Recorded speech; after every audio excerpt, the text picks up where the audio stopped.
Good morning friends, कैसे हैं आप लोग। आज हम लोग डिस्कस करेंगे सीआरपीसी का सेक्शन 85 दंड प्रक्रिया संहिता 1983 की धारा 85 पर आज हम लोग डिस्कस करेंगे। यह जो है कुर्क की गई संपत्ति अटैच्ड प्रॉपर्टी की रिलीज, सेल और रिस्टोरेशन की बात कर रहा है। निर्मुक्ति, विक्रय और वापस करने के संबंध में उपबंध दिए गए 85 में। यह चैप्टर 6 जो प्रोसेस टू कंपेयर अपीयरेंस से संबंधित है, चैप्टर 6, उसमें उपस्थिति को बाध्य करने वाली जो आदेशिकाएं हैं, जो न्यायालय उपस्थिति को बाध्य करने के लिए अभियुक्त की उपस्थिति हो या साक्ष्य की उपस्थिति हो, बाध्य करने के लिए जो आदेशिकाएं न्यायालय जारी करता है, उन आदेशिकाओं का जिक्र इस अध्याय में किया गया है। पहला जो आदेशिका है वो सम्मन है, दूसरा गिरफ्तारी का वारंट है, तीसरा प्रोक्लेमेशन उद्घोषणा है और चौथा कुर्की है। पिछले क्लास पे हम लोग जो है सम्मन, वारंट, प्रोक्लेमेशन पर डिस्कस कर चुके हैं। यदि आप उन क्लासों को मिस करके हैं तो कोई बात नहीं है, डिस्क्रिप्शन में मैं लिंक दे दिया हूँ, आप वहाँ जाकर सारे वीडियोस देख सकते हैं। आज हम लोग अटैचमेंट के सेक्शन 85, 83 और 84 पर भी डिस्कस कर चुके हैं पिछले क्लास में। 85 पे डिस्कस करने वाले आज। तो यदि जिस उद्देश्य के लिए कुर्की की गई थी, यदि उस उद्देश्य को पूरा हो जाता है, यदि वो उद्देश्य पूरा हो जाता है, तो न्यायालय उस संपत्ति के बारे में क्या आदेश दे सकता है, देगा।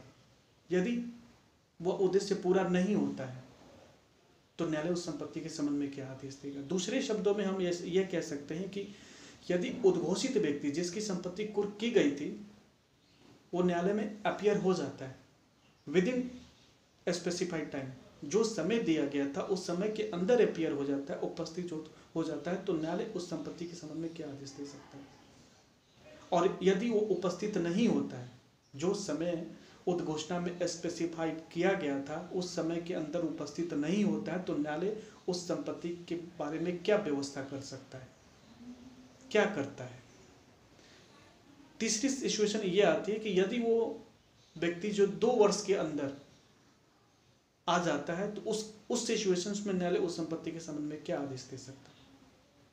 तो ये सारी चीजें 85 में दी गई। आज हम डिस्कस करते हैं 85 का सबसेक्शन 1, जो ये कहता है कि उद्घोषित व्यक्ति जिसकी संपत्ति कुर्क कर ली गई है, वो उद्घोषणा में दिए गए समय के अंदर जो है वो न्यायालय में अपीयर हो जाता है, उपस्थित हो जाता है, तो न्यायालय क्या करेगा कि उसके संपत्ति को जो अटैच कर ली गई है उसके रिलीज का ऑर्डर पास करेगा, उसके संपत्ति को निर्मुक्त करने का आदेश देगा। उद्घोषित व्यक्ति जो समय, ये स्टार का मार्क लगा, उस समय का मतलब कि वो समय है जो उद्घोषणा में स्पेसिफाइड की गई है, उस समय पर उपस्थित हो गया न्यायालय में। न्यायालय संपत्ति की निर्मुक्ति का और रिलीज का ऑर्डर पास करेगा, ले जाओ संपत्ति। क्योंकि अब तक कुर्की जिस उद्देश्य से की गई वो उद्देश्य सफल हो गया। भाई कुर्की का उद्देश्य तो यही था ना कि उन अभियुक्त को न्यायालय में बुलाया जाए, अभियुक्त आ गया, समय पर आ गया, प्रोक्लाइम्ड पर्सन जो है या प्रोक्लाइम्ड ऑफेंडर कहिए, समय पे आ गया, पूरा हो गया, आप उसके संपत्ति को दे दीजिए, रिलीज कीजिए।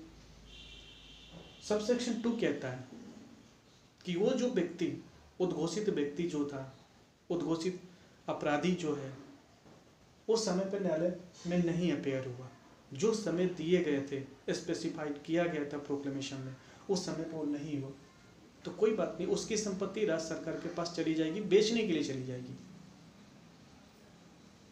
कुर्क संपत्ति राज्य सरकार के बयानाधीन हो जाएगी। अब उसके ऊपर डिपेंड होगा कब उस संपत्ति को बेचता है, ठीक है। लेकिन राज्य सरकार पर रिस्ट्रिक्शन भी है कि वो संपत्ति 6 माह के अंदर मत बेचना। तो वो जो राज्य सरकार जो है उस संपत्ति को 6 माह के बाद जो है विक्रय का आदेश दे सकती है।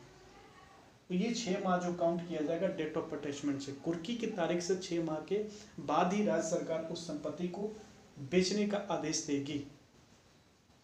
दूसरा स्थिति क्या है कि यदि कुर्क की गई संपत्ति के संबंध में 84 के अंतर्गत कोई क्लेम या ऑब्जेक्शन किया गया है, कोई ऐसा व्यक्ति है जिसको लगता है कि मेरी संपत्ति 83 के अंतर्गत कुर्क नहीं की जानी चाहिए और कुर्क कर ली गई है, वो क्लेम और ऑब्जेक्शन कर सकता, उसको रेमेडीज दी गई है 84 के अंतर्गत। और यदि वो 84 के अंतर्गत कोई क्लेम और ऑब्जेक्शन किया है तो उसके निस्तारण तक स्टेट गवर्नमेंट को रोकना पड़ेगा। ठीक है, अगर उस निस्तारण में आदेश मिलता है कि नहीं क्लेम और ऑब्जेक्शन बिल्कुल सही है, तो न्यायालय उसको रिलीज का ऑर्डर दे सकता है, तो सरकार जो उसको दे सकती है। लेकिन यदि क्लेम और ऑब्जेक्शन को रिजेक्ट कर दिया जाता है, निस्तारित कर दिया जाता है रिजेक्शन के रूप में, तो राज्य सरकार जो है यहाँ भी जो है संपत्ति को विक्रय का आदेश दे सकती है।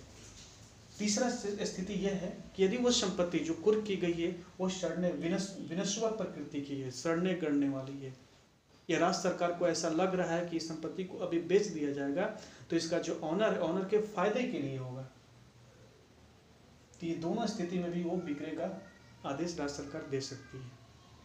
ठीक है, तो फर्स्ट सब सेक्शन पर हम लोग डिस्कस किए कि रिलीज की बात कर रहा है, समय पे व्यक्ति आ गया उद्घोषित व्यक्ति तो रिलीज कर दो, समय पे नहीं आएगा तो वो संपत्ति राज्य सरकार के पास चली जाएगी बेचने के लिए। राज्य सरकार जो उस संपत्ति को बेचने का आदेश दे देगी, लेकिन हाँ 6 माह के बाद बेचना, डिस्पोजल के बाद बेचना, सड़ने गड़ने वाली है तो कोई बात नहीं, फायदे के लिए तो कोई बात नहीं, अभी तुम बेच दो। तो राज्य सरकार इन तीनों स्थिति में जो है, तीनों सिचुएशंस में है, सेल ऑर्डर पास कर सकती है। नेक्स्ट सबसेक्शन 3 पे चलते हैं। उद्घोषित व्यक्ति जो है 2 वर्ष के अंदर डेट ऑफ अटैचमेंट, जब कुर्की की गई थी तो कुर्की की तारीख से 2 वर्ष के अंदर जो है वो व्यक्ति जो है न्यायालय में अपीयर हो जाता है, स्वेच्छा से आ जाता है, वॉलेंटरी आ जाता है, या उसे पकड़ के लाया जाता है, स्वेच्छा से आ जाता है या पकड़ के लाया जाता है, और वह यह साबित कर देता है कि वो वारंट के निष्पादन को बाधित करने के उद्देश्य से न तो वो फरार हुआ था और न ही वो छिपा था, और वो यह भी साबित कर देता है कि जो उद्घोषणा 82(1) का हुआ था उसके विरुद्ध उस उद्घोषणा की सूचना भी उसको नहीं मिली थी। अगर वो साबित कर देता है और न्यायालय संतुष्ट हो जाता है कि नहीं उसने बिल्कुल सही बात, अपनी बात को अच्छे ढंग से साबित कर दिया कि वो फरार नहीं हुआ था, नहीं वो छिपा था, सूचना भी उसको नहीं मिली थी, तो उसकी संपत्ति को रीस्टोर मतलब वापस करने का न्यायालय जो है आदेश कर सकता है। न्यायालय आदेश देगा संपत्ति को वापस करो, रीस्टोर करो, यदि संपत्ति है बेची नहीं गई है, यदि बेच दी गई है तो उसके जो पैसे मिले थे शुद्ध आगम जो है तो उस पैसे को वापस करो, शुद्ध आगम को वापस करो, या यदि कुछ संपत्ति के कुछ भाग बेच दिया गया था और कुछ भाग जो है शेष भाग जो है अभी पड़ा है तो ठीक है, जो भाग बेच दी गई थी उसके पैसे और जो संपत्ति बचा ये दोनों मिला के वापस करो। लेकिन हाँ कुर्की का खर्च निकालकर अटैचमेंट जो किया गया था, अटैचमेंट जो पैसे खर्च हुए थे उस पैसे को माइनस करके बाकी संपत्ति को वापस कर दो। ठीक है, तो आज हम लोग डिस्कस किए 85 के सब सेक्शन 1, 2 और 3 पर। 1 रिलीज की बात कर रहा है, 2 सेल की बात कर रहा है और 3 जो है रीस्टोरेशन की बात कर रहा है। ठीक, नेक्स्ट सेक्शन जो इस टॉपिक का अटैचमेंट का नेक्स्ट सेक्शन जो 86 अपील की बात कर रहा है, उसमें अपील दिए गए, 86 में अपील है। रीस्टोरेशन इसका अपील होगा। मान लीजिए वो साबित किया लेकिन न्यायालय संतुष्टि नहीं हुआ या न्यायालय के समक्ष ये साबित नहीं कर पाया, न्यायालय को लग रहा नहीं वो सचमुच में भागा था, सचमुच में खुद को छिपाया था, उसको उद्घोषणा की प्रोक्लेमेशन की सूचना थी फिर भी वो नहीं आया, तो रीस्टोरेशन का ऑर्डर नहीं देगा न्यायालय यहाँ पर। और जैसे रीस्टोरेशन का ऑर्डर नहीं दिया तो कोई बात नहीं, उद्घोषित व्यक्ति के विरुद्ध एक रेमेडीज है अपील का, 86 में जाओ तुम अपील करो। अपील उस न्यायालय में करना जिस न्यायालय में कि उस न्यायालय के सामान्य अपील किए जाते हो, तो उस न्यायालय में जाकर अपील कर सकता है 86 में। तो आज जो है चैप्टर 6 पूरी तरह से कंप्लीट हो चुका है। चैप्टर 6 में हम समन पढ़ चुके हैं, गिरफ्तारी का वारंट भी पढ़ चुके हैं, प्रोक्लेमेशन भी पढ़ चुके हैं और अटैचमेंट के सारे सेक्शन भी पढ़ चुके हैं। बाकी की जो इसमें सेक्शन दिए गए वो जनरल प्रोविजन, जनरल रूल से संबंधित है, जो एग्जाम के पर्पज से, ना ही प्री के पर्पज से और ना ही मेंस के पर्पज से वो इम्पोर्टेंट है, इसलिए उस सेक्शन को हम टच नहीं करेंगे। नेक्स्ट क्लास में हम जो है डिस्कस करेंगे सीआरपीसी के नेक्स्ट चैप्टर जो 7 है। ठीक है, थैंक यू।